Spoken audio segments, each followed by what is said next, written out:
This is Courage Through Chaos is the theme of the event, and we learned last night that courage comes from the ancient Old French Song of Roland, cœur, which is heart. So courage coming from the heart, and individuals, communities, and countries need to show heart in moments of chaos.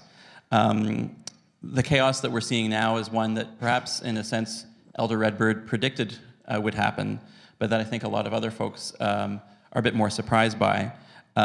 This issue of democratic backsliding, which is now close to our border, has moved from political science textbooks to the experience of billions of people.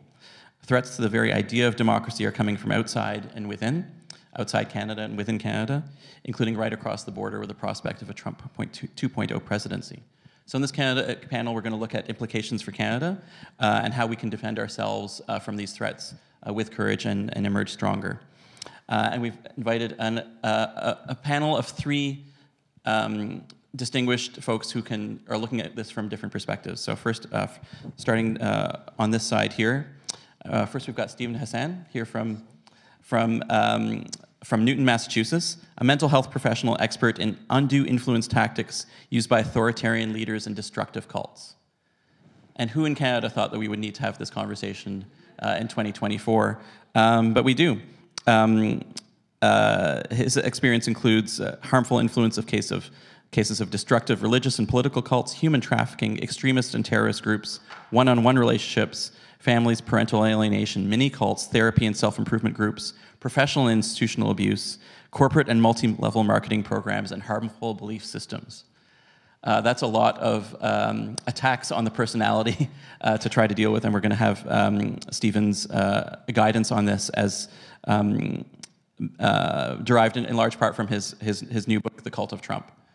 So we'll learn from Stephen specifically about the Trump phenomenon and how difficult it is to protect ourselves from that, but what we can do. And he's got some really good tactics on that. Besides Stephen is Michael Wernick. Michael is the Jaroslawski Chair in Public Sector Management at the University of Ottawa. Recently retired from a 38-year career in the federal public service. He was the Secretary of Cabinet and the Clerk of the Privy Council from 2016 to 2019, a distinguished speaker and thinker on public administration, and I think probably one of the first Canadian figures, and in the unusual position of being a public servant who is doing this, who is really raising the alarm in his parliamentary testimony around the threats to Canada from forces that would divide us from within and from without. So thank you, Michael. He's also the author of Governing Canada, a guide to the tradecraft of politics. These two books should be more widely available to students, and maybe we'll get to that on our syllabus next semester. And finally, to my right, Leah West, joining us from Ottawa, Associate Professor of International Affairs at the Norman Paterson School of International Affairs. Leah completed her SJD at the University of Toronto Faculty of Law in 2020, where her research explored the application of criminal, constitutional, and international law to state conduct in cyberspace. So really looking at that influence across borders, and we'll also benefit from Leah's experience and service, and thank you for the service for 10 years in the Canadian Armed Forces as an armored officer, including deployment to Afghanistan. So thank you for your service, and thank you for joining us for this panel. I'll speak for, we'll be in conversation for about 25 minutes, and then we'll go to in-person, and for those, the audience online, to the Slido for questions. So for the in-person audience, you'll have a choice of either one of those. And for online, well, you'd have to run here to ask the question, so probably Slido is the best way for you. So let's start with, again, this prospect that was maybe warned by some in some quarters for a long time, but I don't think we in Canada, even during and maybe even after the first Trump presidency, and hopefully only Trump presidency, predicted this. But Stephen, can you just tell us a bit about this phenomenon of how an authoritarian leader who seems to stand against many of the principles that are underlying the reason for the country, the guiding principles that result in the foundation of the country, how this figure is able to command such influence?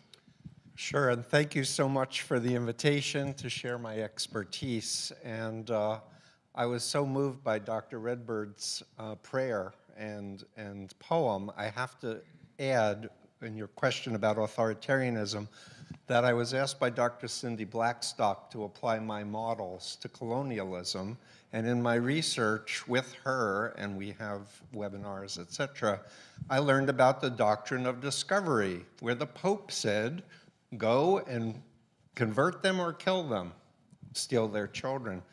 And for me, I started learning about brainwashing and mind control when I was deprogrammed from the Moonies cult in 1976, and what was used was Chinese communist brainwashing research. But this was hundreds of years earlier. So the understanding about undue influence and how to manipulate minds is very, very old. What I want to say about Trump is, so when I got out of the Moonies, I had the playbook from Moon himself, who claimed to be the Messiah, that we were going to take over the world and create a theocracy and convert everybody or kill them, which is what the Pope said hundreds of years ago. And so what I want to say today about Trump is my research says he was recruited by Russia decades ago as an asset, not as a useful idiot, to use intelligence stuff. And that when I was asked to write The Cult of Trump, all I knew was he was a malignant narcissist, which is the stereotypical profile of all cult leaders. It's a term from Eric Fromm. And it's very important to learn these things, because 80 to 90% of all the predators and all the authoritarians have this personality type. So that's one aspect of the cult of Trump. But then when I was researching it, I realized there were authoritarian cults controlling Trump and bringing their membership to support Trump. So there are actual cults that I name in the book that are comprising the population. I think this is spread to Canada and around the world. This is not a localized event. This is about domination. And I have to blame the fossil fuel corporations and countries. And I want to say, regarding chaos, if you want to brainwash people, you need to unfreeze their sense of identity and their values. You want to create chaos on purpose. So psychological infiltration of all aspects of psychology, from the left to the right, to polarize and to make people confused. And I'll name fourth-generation psychological warfare, goes after experts, science, and democratic institutions to create distrust and uncertainty, which readies people for authoritarian control. Last, I want to just say that the media has been supercharged through the digital environment, through platforms where data is being collected about us and AI is being supercharged to profile people, to drive them to more confusion, hopelessness, anxiety. We just heard from Jonathan Haidt with absolute research that young people are being depressed, anxious, developing all kinds of disorders from that social media environment. So what I'm advocating is educating people about the influence continuum, how to tell the difference between ethical, responsible leadership and information and authoritarian mind control. That I did my doctoral dissertation on controlling behavior, information, thoughts, and emotions. You control those 4 variables, you can radicalize people, and you can control them to do violent acts on purpose. Lastly, I'll just say hypnosis is rampant on the internet, and it is a technique that can be used to heal or harm. And unfortunately, I just say the solution is education and creating, just naming it as a public health epidemic. It's a mind control virus. We need inoculation, intervention, and recovery things. And it's I hope that wasn't too academic. Well, and it's remarkable how these phenomena that seem to be so limited and marginal in such a small space can grow to the extent that, with the participation of these other entities, the Proud Boys, some of the white nationalists. Well, Can you maybe talk in particular about the white nationalist connection? I could talk about the white nationalists, the neo-Nazis, but I want to name cults that have been around for decades. The Council for National Policy, my former cult, the Moonies, owned the Washington Times. They're the Center for Climate Science Denial for 50 years, according to David Lipsky's work. I want to name the New Apostolic Reformation, a network of millions of people who are following a prophet, a self-proclaimed prophet or apostle who says they speak to God and who told them Trump won the 2020 election. Therefore, they don't want to hear any evidence to the contrary because they're brainwashed to be dependent and obedient. And you know, these are the kinds of things that we in Canada wouldn't necessarily be familiar with. So I think I appreciate you They're in mapping this for Canada us. too, Yeah. and QAnon was a psyop. It was using alternate reality gaming techniques, and we can trace it back to 2017. It seems clear Michael Flynn, Russia, was involved with this psyop and the convoy, and what's happening up here. It spilled over from down under, and I apologize as an American. And we'll come back to you a bit later on some of it, because I know you've got some solutions for some of this at the individual and societal level that you'd like to propose. Michael, you were the clerk of the Privy Council. You were in regular conversation with the Prime Minister, leading the public service in the early Trump years, including the renegotiation of the NAFTA. And again, as I said, you were one of the first people that identified that some of the violent and hateful rhetoric that was originating south of the border was something we were not immune to. Please share just your thoughts on the prospect of what we're going to see in the next 8 months around the election and the post-election effects of whether Trump or Biden is the named winner in November on Canada. Sure, thanks. I want to make sure we zoom back a little bit to the sort of global context later, but let's stay with Trump for a minute, because for sure the most important thing that's going to happen this year is the election in the United States for all kinds of reasons, so it's worth spending some time on. I want to thank the elder for the blessing and the start to the day as well, and if indulge me in 2-minute riff on elders and their importance. I've gone to a lot of conferences in Canada, and they have a bias towards pessimism and catastrophizing, catchy panel titles, and you can talk yourself over 2 days into a real funk of despair if you go to a lot of conferences in Canada. That's not to deny the seriousness of the issues or the challenges that we face or whatever, but there's always a loss of context. So I think one of my messages to the audience is resist catastrophizing. The only way that positive change happens is bloody-minded optimism and resilience and pragmatic change and action. So to see the arc of history, you have to zoom back a little bit. And I'm not denying where the leading edge of the struggle is, and we can talk about that in a moment. But this is the year of elections, as we referred to. And if you zoom back a little bit, there's just some things to take some energy and encouragement from. The largest democratic event in human history starts next weekend in India. We've already had a very large election in Indonesia. We're going to have the EU election and elections to a European Parliament. Now, these are concepts that 2 generations ago were inconceivable. Countries like Spain, Portugal, Greece, Argentina, Brazil, Turkey were military juntas. The Baltics, Eastern Europe were Marxist juntas. So there has been a lot of progress. And I don't say that to deny that we have struggles to fight, but to draw some encouragement from what our elders, what our parents and our grandparents' generations accomplished. And if they can do it, we can do it as well. So that wasn't an applause line, but so there's plenty to be concerned about in the worlds of human rights and pluralism and individual liberty and surveillance capitalism and state surveillance and all that kind of thing. We should talk about it in the conference. It's really important. Of all of those, the American election is the most important. There are 3 reasons: what it does to the United States, which we can talk about some more, and Tim went into last night. 2, what it does when you knock out the foundation stone of an international alliance that believes in the rule of law and human rights and democracy. Imperfectly practices it, but at least believes in it. So it is bad news for the Ukraine. It is bad news for a lot of other countries if Trump wins. And then about, the spillover effects into Canada and what we can do about that. So we should talk about that. I guess the other point I'd reinforce is, we can go through the Trump wins scenarios, and a lot will depend on some things which Canadians are very familiar with.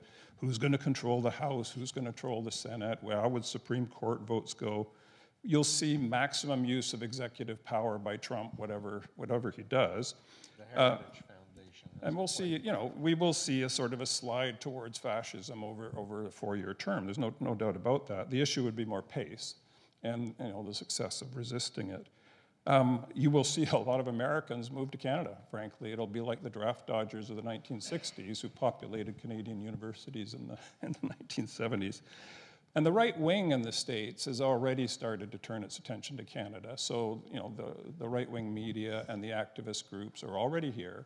American dark money is already here, and they will just start to see Canada as another one of those godless blue states like California and New York, and we will become part of the American political conversation.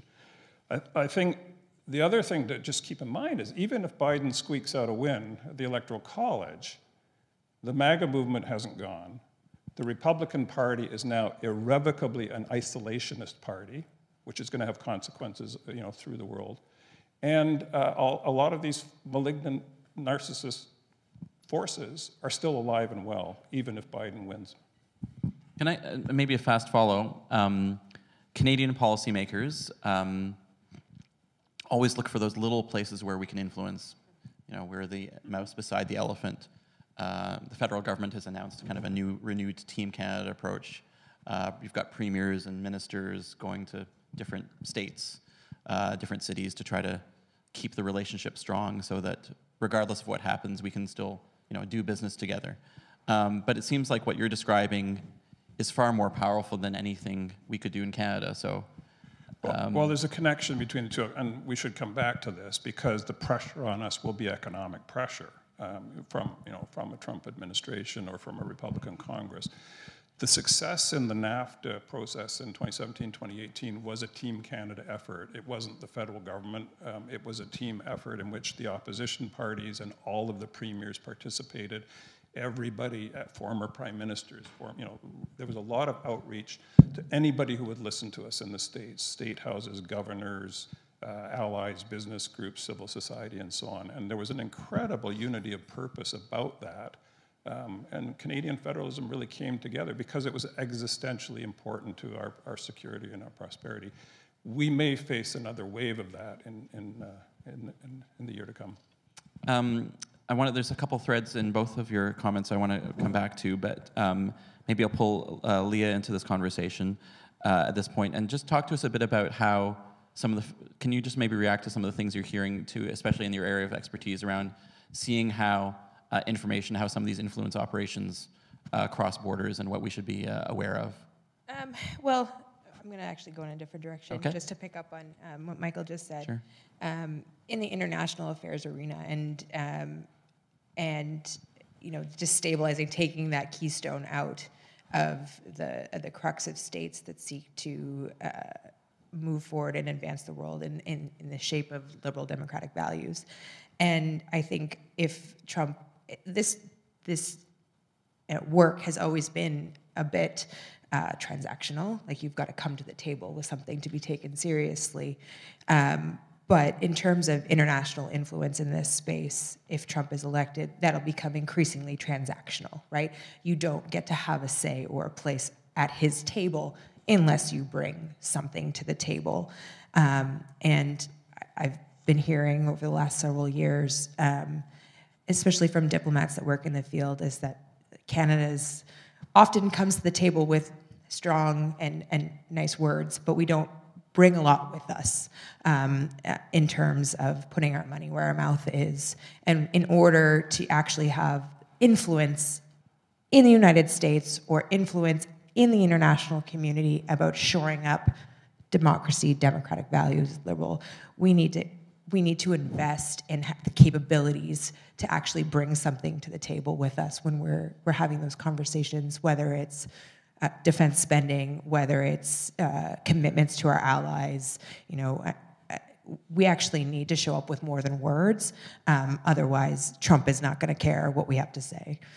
Could I ask, I mean, so Canada announced its renewed national defense policy with some new funding in a pre-budget announcement. This is just a few months after Trump famously said that you know, he would invite Russia to invade NATO members who hadn't, in his views, paid their own defense bills. Is there actually a relationship between what Trump said and what Canada ended up doing? Is this a perverse outcome of Trump is wakening us up to our own obligations? And I think so. I mean, it's had an impact across all of NATO. There are many more states now who are on track to meet their 2% commitments than pre-Trump. I mean, part of that is simply by virtue of the invasion of Ukraine by Russia, which makes the issue quite stark for our European partners. But I do really feel that his pressure and his transactional nature is forcing states to reconcile with their lapse in defense spending. Canada, in that defense budget, has only committed to 1.76% by 2029. And so, you know, there's no hope that we will, even within the span of a Trump presidency, reach that 2%. And I think that's something that we're going to get beaten over the head with in conversations about, you know, whether or not we have influence in these spaces. And the theme of the title of this panel is Canada Amidst Chaos, and it feels like, to understand this moment, that we all have to become these geopolitical masterminds. You're describing an incredibly complex world, which is very different from the Cold War world, very different from the immediate post-Cold War world, even very different from the post-9/11 world, in which the kind of alliances seemed quite evident, at least for Canada. This sounds like a very lonely moment for Canada. Is it? No, okay, you're shaking your head. So with whom, as a country, nationally, can we ally, given these very difficult force and very unpredictable forces that you're talking about? Well, I think there are two agendas. One is you have to do what you can to shore up Canadian democracy, and that's the topic of all the panels and speakers and everything we're doing today, and we can go into sort of things Canada can do. One of which is the Churchillian moment to stand up and actually pay for defense and security and intelligence and cybersecurity. And that we're going to have an election and a democratic moment to discuss that next year. Are we willing to make collective sacrifices and maybe pay a little more tax? If you want to have a social democracy with a public health care system and defend it, you might need a little more revenue. So, you know, that's a conversation Canadians will have to have among themselves. But, you know, all of the things that this conference is talking about are important to shore up, you know, democracy at home. The part you're alluding to is we have to see ourselves, as we do in climate, as we do in any other issue, as part of a community of nations. And we're members of every club imaginable: Commonwealth, Francophonie, OAS, you name it. And we have to advocate for democracy and human rights there. But we have a reputation of being scolds and nags, and we have to actually show up with resources and tools. Let's just weave in one more element that I think is important to this conversation, which is the influence of some of these far-right, authoritarian, anti-democratic trends into Canada. And as you know, there's a commission of inquiry around foreign interference in elections, which may have a relationship to far-right ideology and may not. There's interference by other countries for a variety of reasons. Maybe Michael and Leah, could you just sketch out briefly what is happening in Canada, to the extent that we know about foreign interference, who the main players are for this audience, and what kind of what we mean by foreign interference? Yeah, I mean, part of the issue actually is definitional, and I won't do the academic defined terms thing, but if you're actually going to write legislation, you'll have to figure out distinctions between diplomacy and journalism and sedition and interference that is reasonably tolerable and interference that isn't. The UK Parliament has already done that, and one of my messages is we can fast forward, we can take the UK legislation, which has gone through all of these issues about journalism and legitimate diplomacy, and figured out how to put it into legislative language. So if you want to look something up, look up the UK. So Fox News would not be foreign interference, but RT, no, the nor is the Russian, Alliance Française, sponsoring an event tonight. I mean, countries try to influence the, opinion in other countries. It's when you actually start mucking around in the software that you're interfering in elections, nomination processes, voting outcomes, court cases, and that sort of stuff. So, I mean, to parse the categories, we have the interference by the dictators, which is very much, what Stephen's been talking about. Xi and Putin have very specific geopolitical reasons to interfere in other countries to destabilize them and create chaos for their geopolitical goals.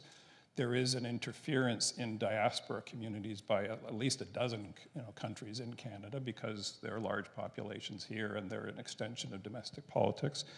And then what you get is almost all of this is played out in cyberspace. This is really about dark money and the dark web and channels of social media influence. And the Commission will get into the very specific issues around what the Chinese state did in 2 specific elections, but you have to zoom back a bit to what happens between those elections, what happens to try to interfere in the processes by which candidates are nominated by their parties, what happens to legislators while they're legislators, and so on. You have to have a pretty broad defense in-depth strategy, to use a military term. Let's get into the what Canada can do as a middle power. You've mentioned, Michael, some of the clubs we're in. Leah, you've mentioned defense spending. This is kind of an open floor question for the 3 of you.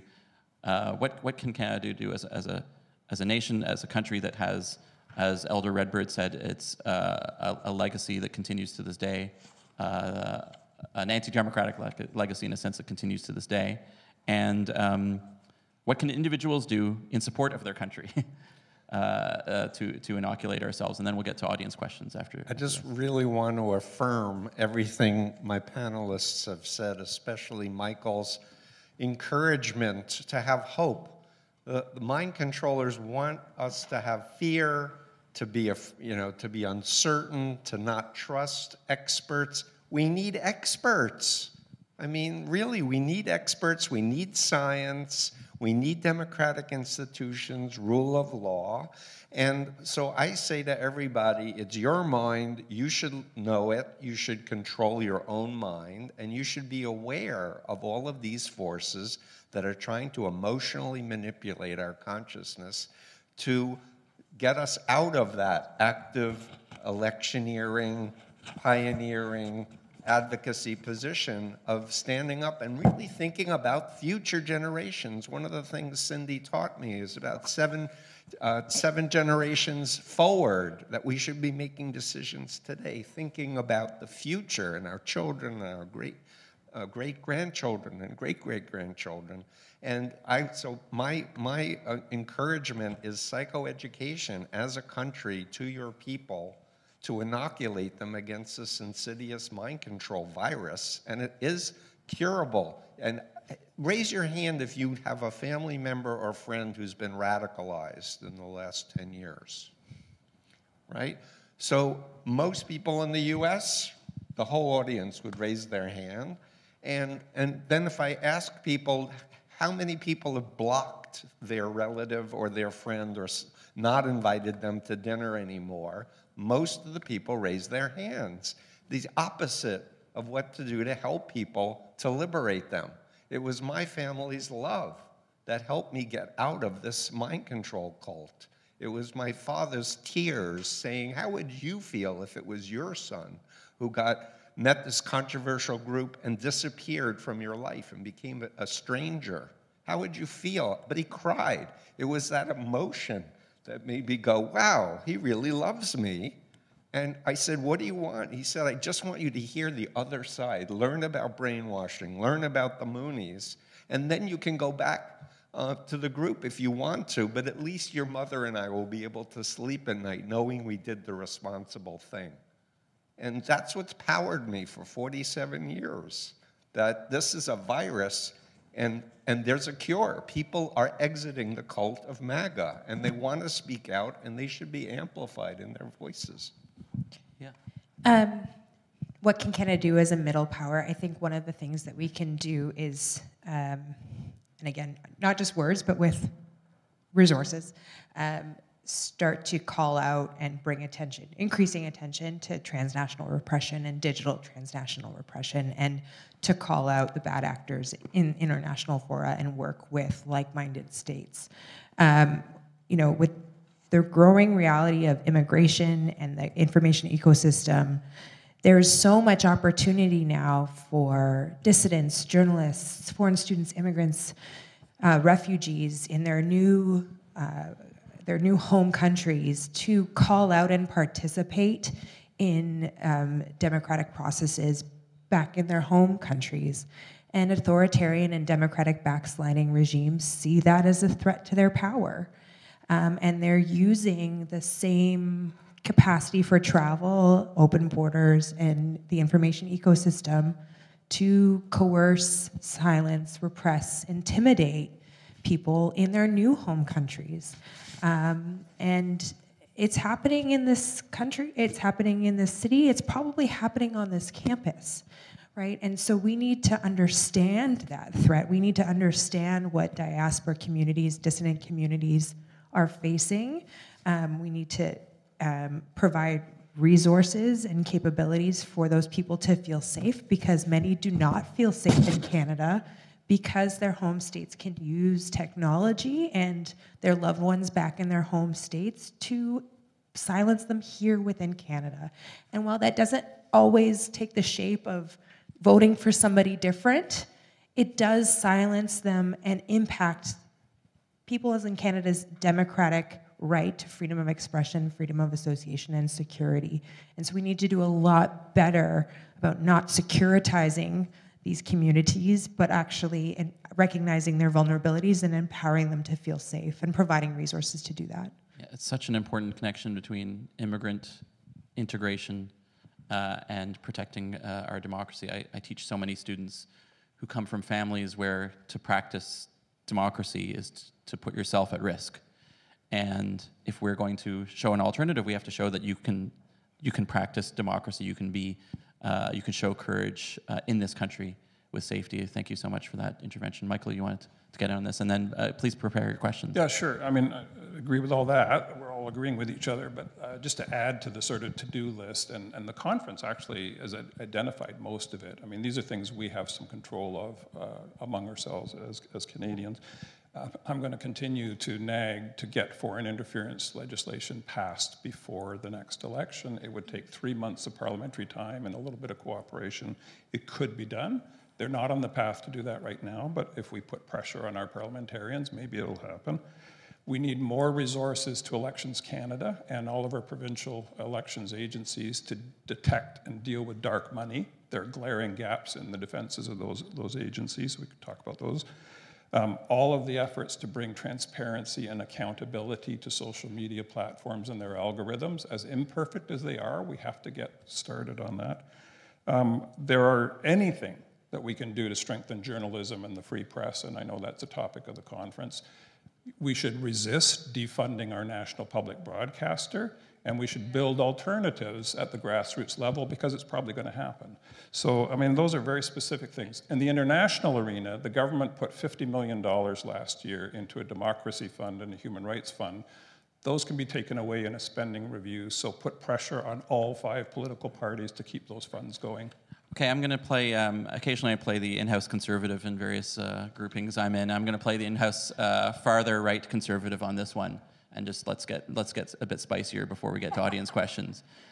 Aren't those, you know, government aggressive platform regulation? And I'll just say, you know, the DAIS at the TMU has some very specific research that we've done on online harms, and we're supportive of the legislation. But what about the other side of this of this question about a mistrusted government of any partisan stripe that is blessing certain media organizations with money? Not just the CBC, that is regulating platforms aggressively, Isn't that a real concern for democracy? Sure, but so is the alternative. The alternative is concentration in one or two private owners who have political agendas. So, I mean, I think the middle path is grassroots, local kinds of journalism and those sorts of platforms. But why does the government need to get involved in that? It is already because it provides foreign ownership limits which bar competition. It has tax incentives and advertising deductibility rules that have a great deal of influence. It's not neutral now. We're talking about a different mix of public policies. And I think there are all kinds of reasons that the social media platforms have got away with saying, oh, we're just a pipe, we're not responsible for the content. And they're doing a lot of harm, racism, misogyny, child predators, all sorts of things.